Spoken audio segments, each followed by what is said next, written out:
Easy people, nice things here. Your one-to-one Akai Force trainer. Don't forget to check the email if you want one-to-ones. Back with another beginner's guide. This one I'm calling defaults. Well, it's actually preferences, but I'm going to call it defaults.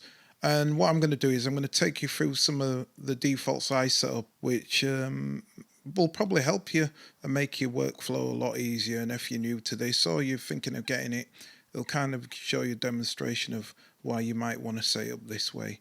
It should be pretty quick, so let's get going. First thing you want to do, go to the cog, which is a universal symbol for settings. So if you ever see it anywhere on a computer or anything, look at the cog. But anyway, what we're going to do is we're going to come down to hardware and we're going to switch empty slots to off. Reason why I do that is there's no question that this track has nothing in it. You see, if it's like this, it might have, it might not, and whatever. So I always say switch it to off. Then you definitely know what's on a track and what's not on a track.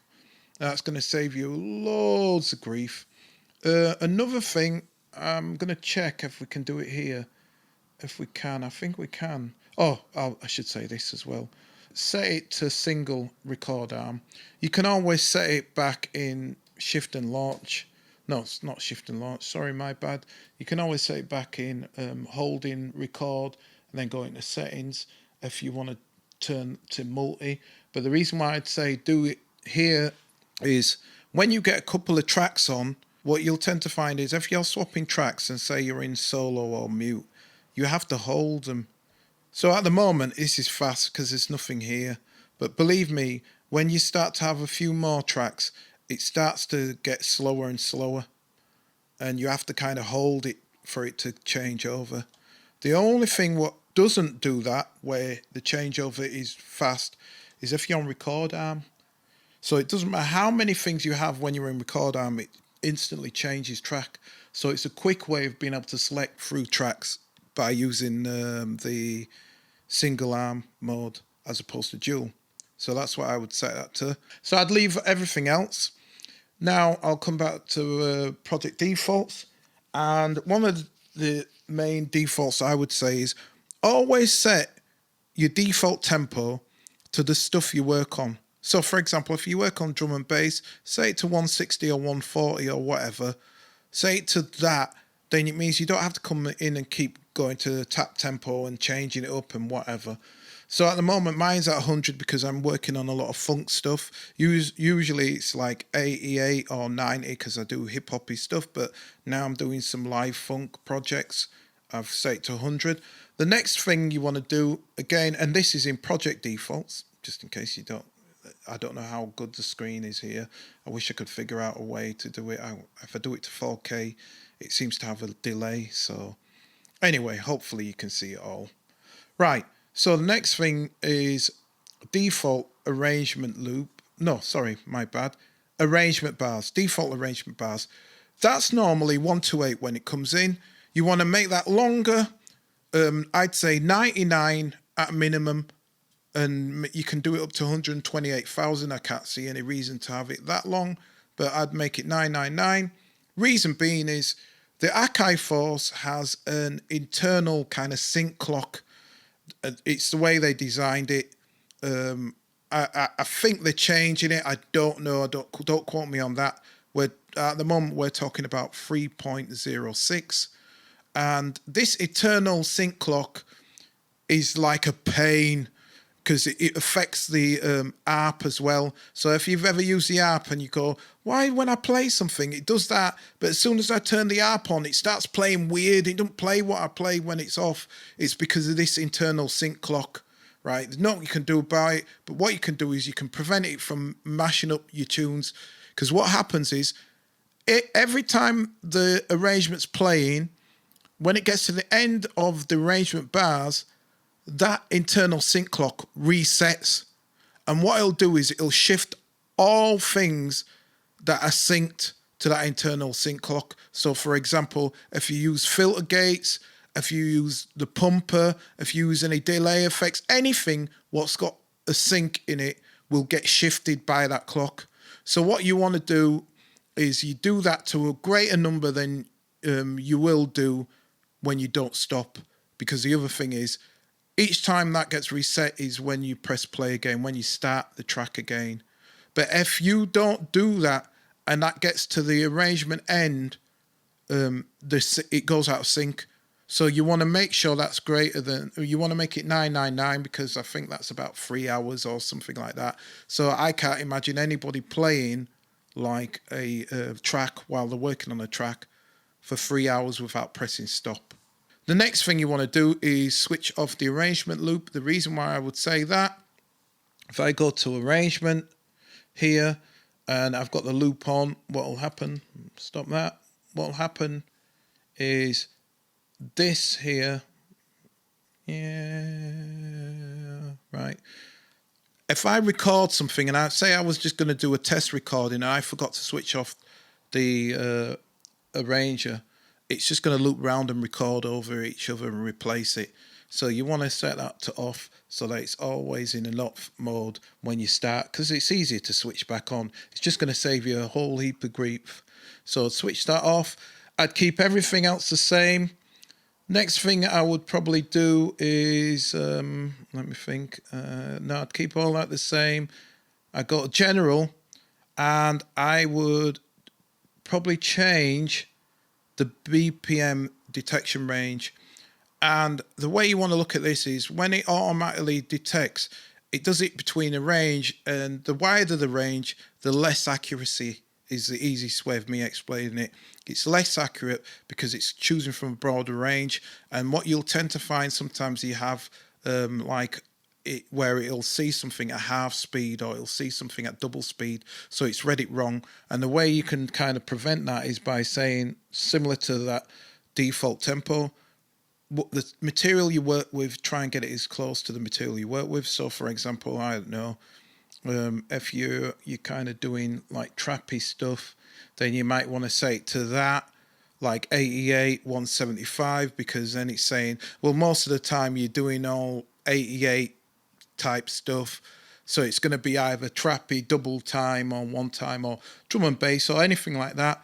The kind of stuff I work with, hip hop and soul and R&B, I want the ranges to be shorter, because it's like 68 BPM, so it knows if something seems slow, it's going to say it's 68, but it's not going to give me any false like readings of double time, because it knows if something it seems really fast, it's going to be a slow BPM, so it's not going to be faster than 115 BPM. So anything that it reads where it's like, well, that's weird, if it's below that, then it'll probably assume more than likely it's faster. I don't know if any of that made sense to you, because I kind of waffled, but like I said, no edits for me. Keep it all live. Keep it real around here. So do it within the range that you work with. I personally think this one is a good range because of the type of stuff that I'm going to be using. It's going to be around that range one way or the other. And that's it in preferences. So let's go to the next kind of stuff. What you want to do, you're going to go shift and you go launch.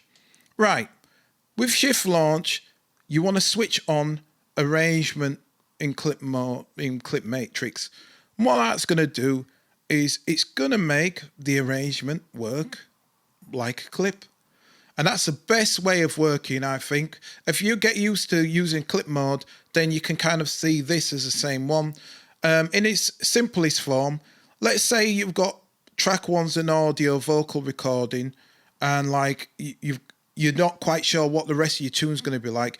You could have your a cappella in the arrangement mode, then you could just be working on the rest of the tune and bringing in and out clips. And then if you want to record this track, you press that and it'll record just this track alone, or several tracks, or you just want this one to play and that one to play, but you want the rest of the clips to play. You can do that without having to go into this screen and having to press these off and on and a load of faffiness like that. You can just do it via this, so I can turn it off via this, I can turn them on via that. It's just saves you a load of grief. And you can also use that for like dubbing and dropping in. So that's why I would say shift launch, config, and switch that on. The next thing is tap selects, tapping clip selects. So I'm going to kind of show that. If you're starting off, you're probably best to have that on until you get used to it. Soon as you get used to using the Akai Force, I would say turn that off, because as soon as you start using the Akai Force, maybe not. But I kind of keep it off sometimes, because it's just, as soon as you get your head round it, it's quicker and you can do certain things with it off. The main one why you would switch that off is if you were going to do something live. So here's an example of me with it on. So I'm going to have this on. I'm going to go back to here. I'm going to create something really quick by doing launch and notes. So I've got launch on top and I've got notes on the bottom. I've got drum kit that's set up. I'm going to make this off my head. Here we go. Let's see, something like J Dilla.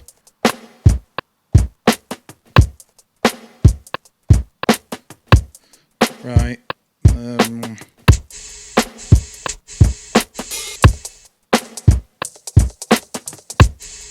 Right. So I've got that there.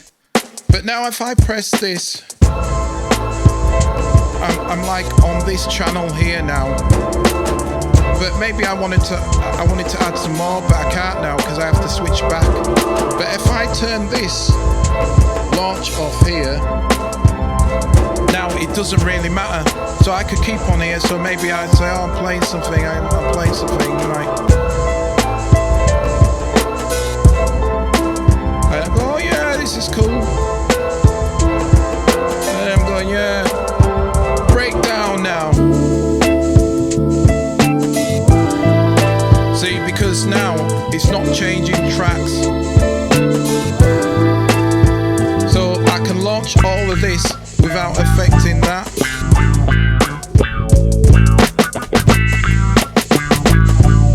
And go back to here, and I'm not being affected by that. So that's what that basically does.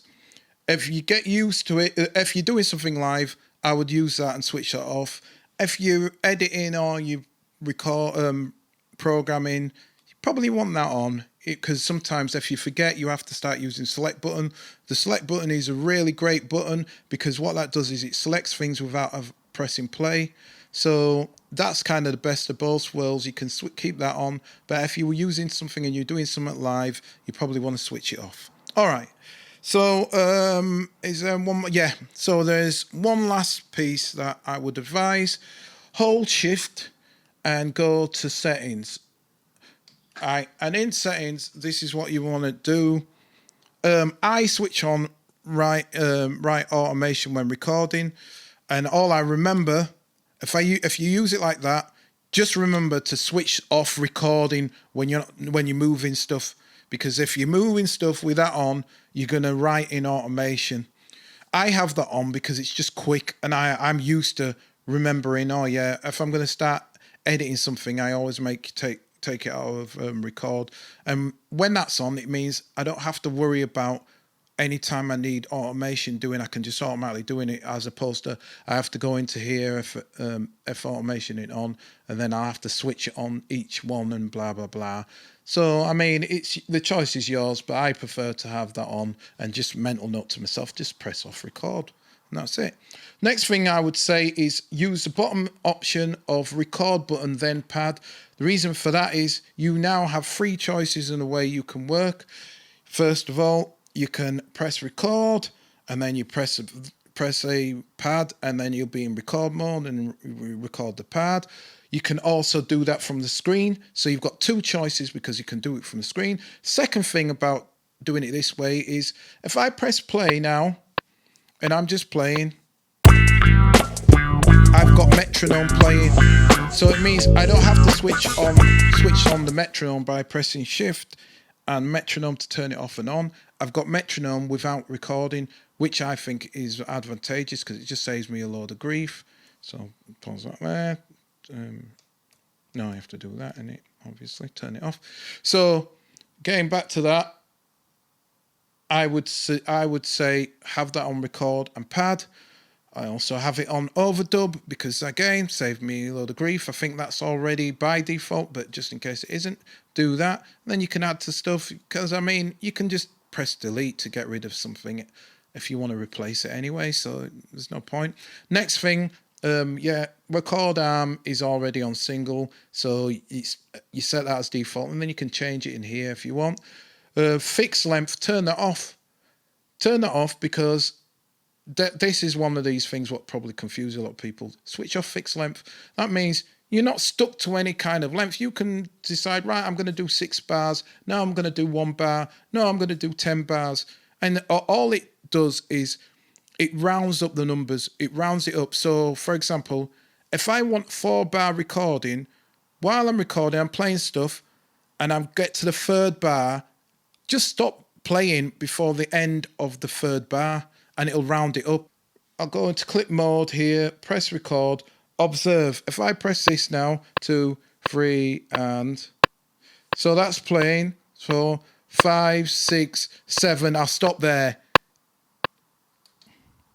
It's doing 2 bars because it went round into a cycle. Because I went 1, 2, 3, 4, 5, 6, 7, and I pressed it, so it stopped. It just rounded up the bars. Hopefully that made sense. And I think that's it, really. I waffled on a little bit longer, and yeah, and that's your defaults. Don't forget, I'm here for questions, and well, I'm here for answers, not questions. We're all here for questions. And until next time, as always, peace.